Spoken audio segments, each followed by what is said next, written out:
Oops के बारे में गाइज हमने जान लिया था कि ओप्स क्या है, क्लासेस का हमने देख लिया था कि क्लासेस क्या ब्लूप्रिंट है और ऑब्जेक्ट उस ब्लूप्रिंट की रियलिटी है, मतलब कि एक एंटिटी है। तो गाइज ये हमने जान लिया था। उसके बाद हमने देखे थे कि ओप्स के 4 पिलर से एब्स्ट्रैक्शन, इनहेरिटेंस, पॉलीमॉर्फिज्म और एनकैप्सुलेशन, जिसमें से हमने एब्स्ट्रैक्शन और एनकैप्सुलेशन के बारे में जान लिया था। रिवाइज कर देता हूँ एक बार। एब्स्ट्रैक्शन क्या है? आपकी इंप्लीमेंटेशन डिटेल्स को हाइड करना, मतलब जो लॉजिक है उसको हाइड करना, बस आपको फंक्शन देना कि ये फंक्शन ये काम करेगा, कैसे करेगा वो आपसे छुपाना, वो है एब्स्ट्रैक्शन।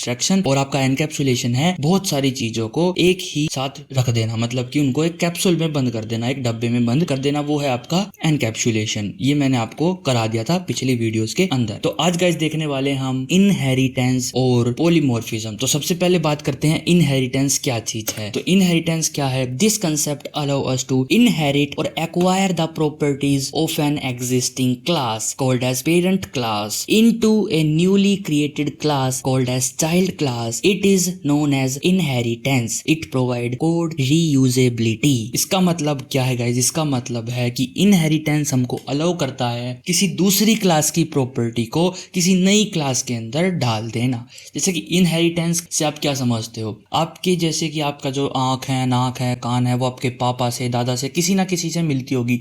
मम्मी से, पापा से, दादा से, नानी से, किसी ना किसी से आपकी जो हैबिट्स हैं वो कोई ना कोई मैच जरूर करती होगी। तो वो हेरिडिटी है, वो आपकी जीन के क्लोन्स कुछ आए हुए हैं जो कि आपके अंदर हैं, उनके जीन्स की कॉपी। ठीक है, जीन्स वो पहनने वाली पैंट वाली जीन्स नहीं कहना मैं जीन की बात कर रहा हूँ। अपने डीएनए में जो जीन होते हैं ना, उनकी बात कर रहा हूँ। तो ये है गाइस इनहेरिटेंस। इनहेरिटेंस का मतलब है जैसे अगर जो आपके आने वाली जनरेशन होगी, आपके जो बच्चे होंगे, वो आपकी कुछ ना कुछ कॉपी होंगे। कुछ ना कुछ का मतलब है उनसे थोड़ी थोड़ी आपकी शक्ल मैच करेगी, थोड़ी थोड़ी उनकी प्रॉपर्टीज आपसे मैच करेगी। तो कुछ ऐसे इनहेरिटेंस को आप समझ सकते हो कि इनहेरिटेंस क्या है? किसी की प्रॉपर्टीज को एक्वायर करना, तो वही है इनहेरिटेंस। तो यहाँ पर इनहेरिटेंस का हम जावा में क्यों यूज करेंगे भाई? जावा में हमको किसकी प्रॉपर्टी चाहिए? जैसे आपने एक क्लास बनाई, मान लो आपने एक एनिमल की क्लास बनाई या फिर आपने एक फोन की क्लास बनाई, किसी भी चीज की आप क्लास बनाते हो, उसके अंदर आपने बहुत सारा कोड लिख दिया मान लो, और अब आपको एक और क्लास बनानी है जिसके अंदर पुरानी क्लास का सारा कोड तो हो ही,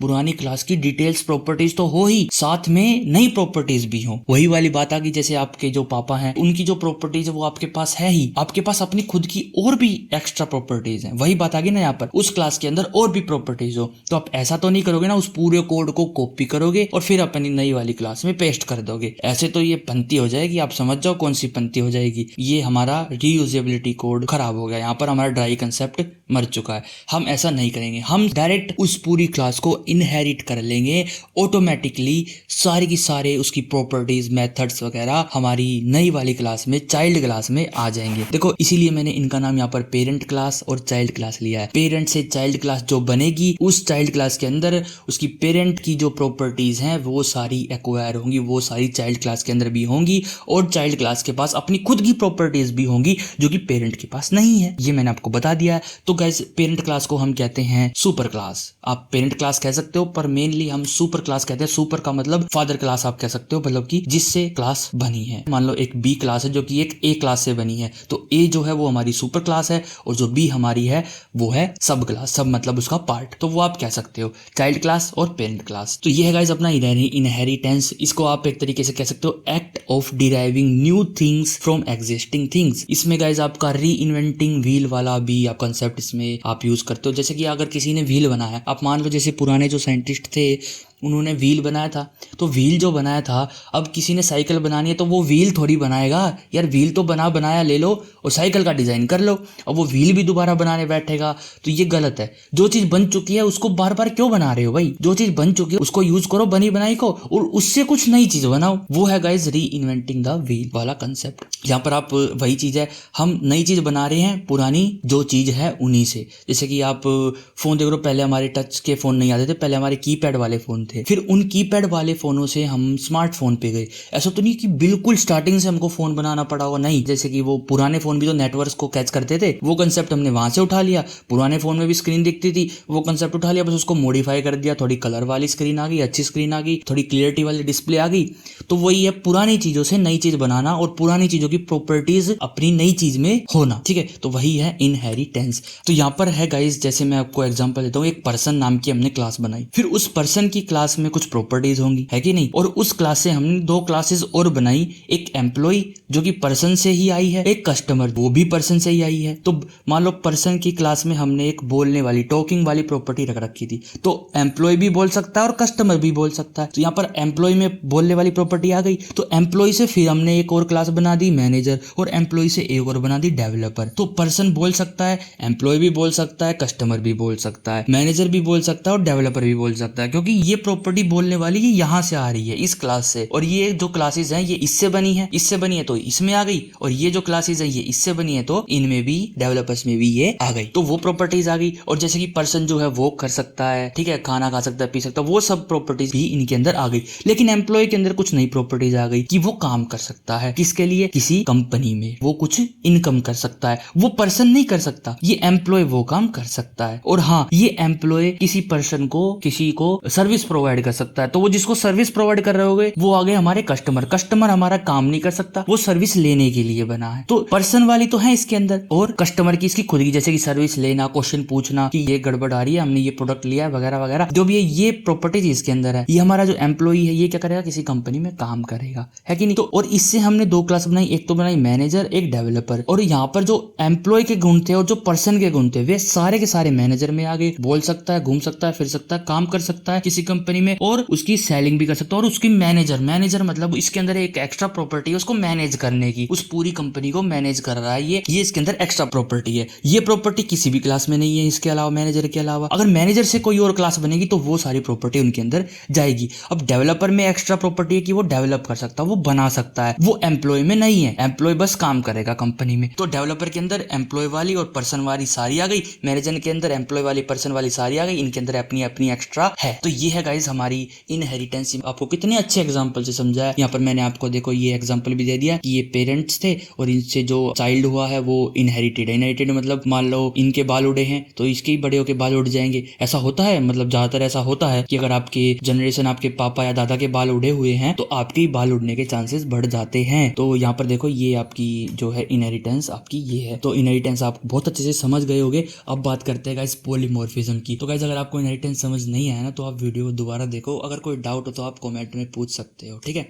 तो आगे चलते हैं, पॉलीमॉर्फिज्म को देखते हैं। पॉलीमॉर्फिज्म जो बना है वो दो वर्ड से मिलके बना है, पॉली और मॉर्फ्स। तो वो क्या चीज है, पॉली का मतलब मैनी और मॉर्फ्स का मतलब है फॉर्म्स, मैनी फॉर्म्स, बहुत सारे फॉर्म्स। तो इसका मतलब आप क्या समझ रहे हो, इसका मतलब आप अपने फोन से लो कि आपका जो फोन है वो कैलकुलेट कर सकता है, वो रिकॉर्डिंग कर सकता है, वो कैमरा रिकॉर्डिंग कर सकता है, वो फोटो खींच सकता है, वो वीडियो प्लेयर का भी काम करता है, वीडियोस दिखाता है, बात भी कर सकते हो किसी से। तो एक फोन की कितनी सारी फॉर्म है, मतलब कि आप कितने सारे काम सिर्फ एक फोन से कर सकते हो। एक फोन से आप कैलकुलेट कर सकते हो, टीवी वीडियोस देख सकते हो, रिकॉर्डिंग कर सकते हो, फोटो खींच सकते हो। तो एक ही चीज के बहुत सारे फॉर्म होने, एक ही चीज जब बहुत सारे काम करती है अलग अलग जगह, वो उसी चीज से जानी जाती है। तो वही है guys polymorphism. It allow us to create method with same name but different method signature. मतलब कि आप समझ गए होगे, हमने पिछले ट्यूटोरियल में गाइस हमने कहा था मेथड का ओवरलोडिंग करा था ना, तो ये वही काम है। हम पॉलीमॉर्फिज्म रूल को अप्लाई कर रहे हैं किसके ऊपर, मेथड के ऊपर। हमने ओवरलोड करके बहुत सारे मेथड बना दिए सेम नेम के, वही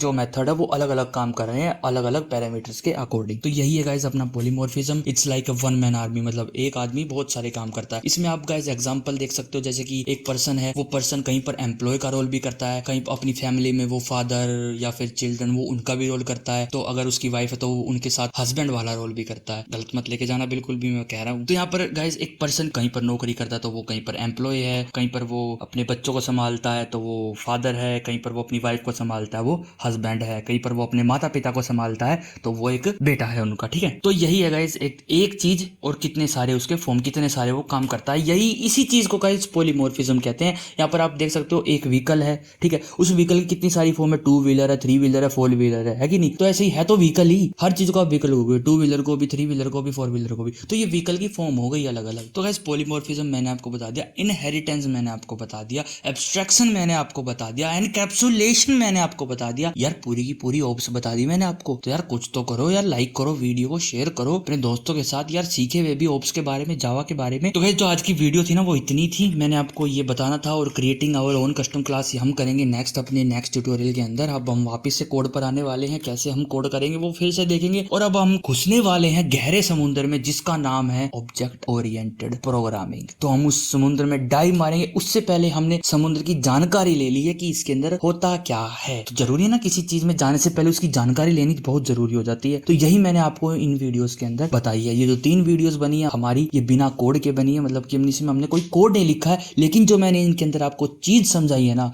वो बहुत इंपॉर्टेंट है। आगे जाकर आप जब सॉफ्टवेयर डेवलपर या कुछ बनोगे तो आपके सामने ये जो चीजें हैं ये बहुत कैजुअली आने लगेंगी कि भाई पॉलीमॉर्फिज्म है, या फिर इसको आप एब्स्ट्रैक्ट कर दो, एब्स्ट्रैक्ट क्लासेस हम देखेंगे आगे चल के। तो ये चीजें आपके बहुत कैजुअली आने लगेगी। तो इन चीजों की नॉलेज होना बहुत बहुत जरूरी है यहाँ पर। तो इसलिए मैंने आपको स्पेशली 3 वीडियो बनाई है। इसमें आपको मैंने पूरा का पूरा ऑब्जेक्ट ओरिएंटेड प्रोग्रामिंग पूरी समझा दी है कि रियलिटी में ऑब्जेक्ट ओरिएंटेड प्रोग्रामिंग होती क्या है। तो गाइस, अगर वीडियो आपको पसंद आई तो लाइक करके जाएं, चैनल को सब्सक्राइब करके जाएं अगर आपने अभी तक नहीं किया सब्सक्राइब तो। और गाइस, शेयर करें हमारी वीडियोस को ताकि वे और भी बंदों तक पहुंचे जिनको यहाँ पर फ्री में नॉलेज लेनी है। तो गाइस, यहाँ पर आप ले सकते हैं सारी की सारी नॉलेज। और चैनल को सब्सक्राइब करे बिना बिल्कुल ना जाए, शेयर करें। ये मैं इसलिए कहता हूँ गाइस सब्सक्राइब करने के लिए, ताकि जो वीडियोस है ना ये अलग अलग लोगों तक पहुंचे, ताकि वे भी पढ़े और बढ़े। तो गाइस, यहाँ पर हम इस वीडियो को एंड करते हैं और गाइस मिलते हैं आपको फिर नेक्स्ट वीडियो के अंदर। तब तक के लिए गाइस पढ़ लो इनको और रिवाइज कर लो, फिर करेंगे हम अपने ओप्स के अंदर डीप डाइव, मतलब कि आगे सीखेंगे ओप्स को कोड के साथ, कैसे हम क्लास बनाएंगे, कैसे हम मेथड बनाएंगे क्लास के अंदर, वो सब हम देखेंगे। तब तक के लिए guys bye, see you in next video.